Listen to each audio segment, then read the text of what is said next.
শিক্ষার্থীবৃন্দ, আজকের আলোচনা ষষ্ঠ শ্রেণী, বিষয় গণিত, অনুশীলনী 2.2, শিরোনাম অনুপাত ও শতকরা। প্রশ্ন নং 1। প্রশ্নটি হলো, নিচের ভগ্নাংশগুলোকে শতকরায় প্রকাশ করো। তাহলে এই ভগ্নাংশগুলোর সমাধান নিম্নরূপ। গহ 2/25 সমান 25/56 সমান 25/56 গুণ 100%। এখানে 100-কে 25 দ্বারা ভাগ করলে ফলাফল হবে 4।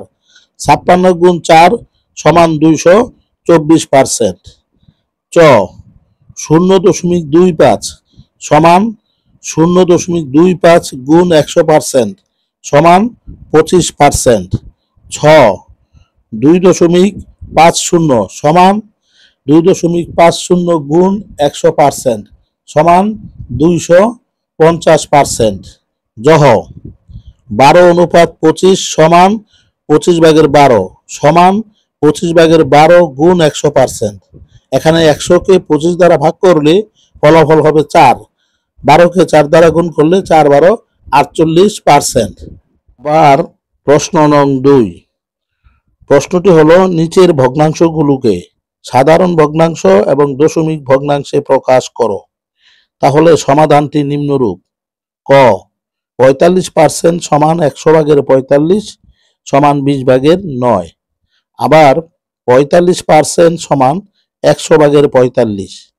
এখন 45-কে 100 দ্বারা ভাগ করলে ফলাফল হবে 0.45।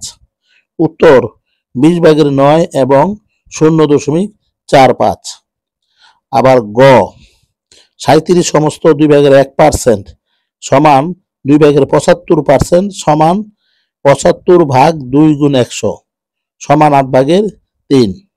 আবার 37 সমস্ত 2/1% সমান 37.5% সমান 100/37.5। এখন 37.5-কে 100 দ্বারা ভাগ করলে ফলাফল হবে 0.375। উত্তর 8/3 এবং 0.375।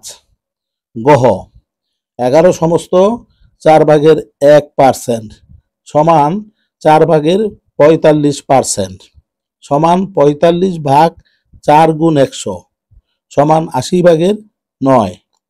আবার 11 সমস্ত 4/1% সমান 11.25% সমান 100/11.25।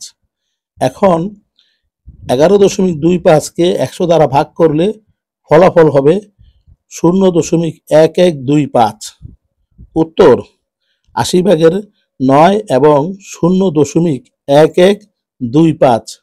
ধন্যবাদ সকলকে।